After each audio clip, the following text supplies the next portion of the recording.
One day, a furious man confronted the Buddha and hurled insults at him before the crowd. You are a fool! Your teachings are worthless!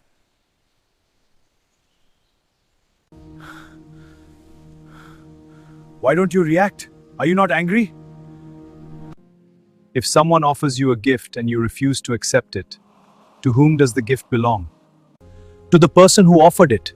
In the same way, I do not accept your anger and insults, so they remain with you. I was wrong. My anger only hurt me. Forgive me, Buddha. I surrender to your path.